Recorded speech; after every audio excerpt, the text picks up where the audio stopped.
Sin comentarios. Sin comentarios. No, mi vida privada. Sin comentarios.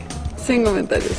Sin comentarios. Naging tanyag ang linyang sin komentaryos o no comment dahil sa kanya, na lagi niyang sagot sa mga isyong binabato sa kanya.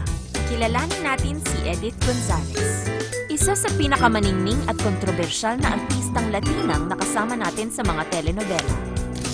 Ipinanganak bilang si Edith Gonzalez Fuentes noong ika-10 ng Desyembre 1966, lumaki siya sa Monterrey, Nuevo Leon sa Mexico mula sa isang may kayang pamilya.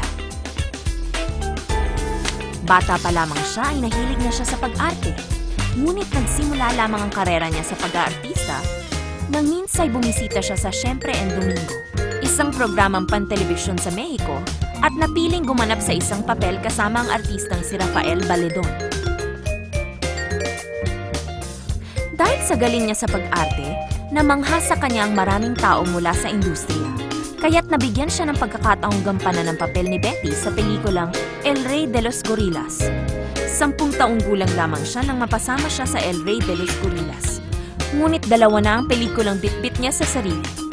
Isa doon ang Alucarda, La Hija de las Tinieblas.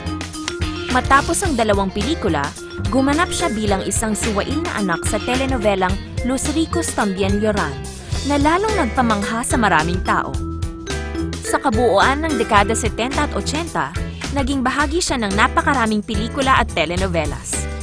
Noong 1993, naimbitahan siyang gumanap sa telenovelang Corazon Salvaje, ngunit tinanggihan niya ito. Di nagtagal ay nakumbinsi rin siya ng kanyang kapatid at naging dahilan pa para lalong magningning ang kanyang karera noong dekada 90. Lalo namang pinag-usapan ng telenovela nang kumalat ang espekulasyong may pagtitinginan sila ng co-star na si Eduardo Palomo. Matapos ang Corazon Salvaje, ay naging mapili na siya sa mga karakter na gagampanan.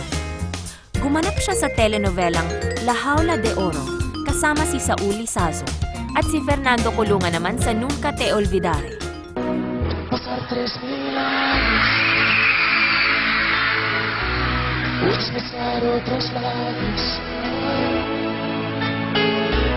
pueden robarme tu historia.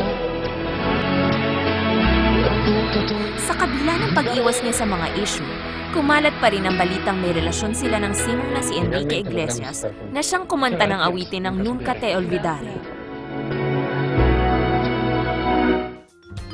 Matapos niyang gawin ang telenovela, ay panandalian siyang huminto sa pag-arte at nagtungo sa Pransya upang mag-aral ng ballet at wikang Pranses.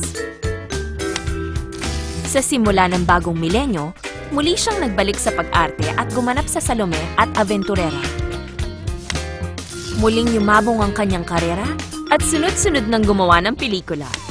At noong 2007, muling hinangaan ang kanyang pagganap bilang si Vanessa Noriega sa telenovelang Palabra de Mujer. Dito ay nakasama niya ang ilan pa sa mga magagaling na artista kabilang sina Yadhira Carrillo, Ludvika Paleta at Lydia Avila. Napuno man ng kontrobersya ang kanyang karera, napatunayan niya pa rin ang angking galing sa pag-arte, ang mangingibabaw sa lahat, kaya't hindi na nakakapagtakang isa pa rin siya sa pinakakilalang artista sa panahon ngayon.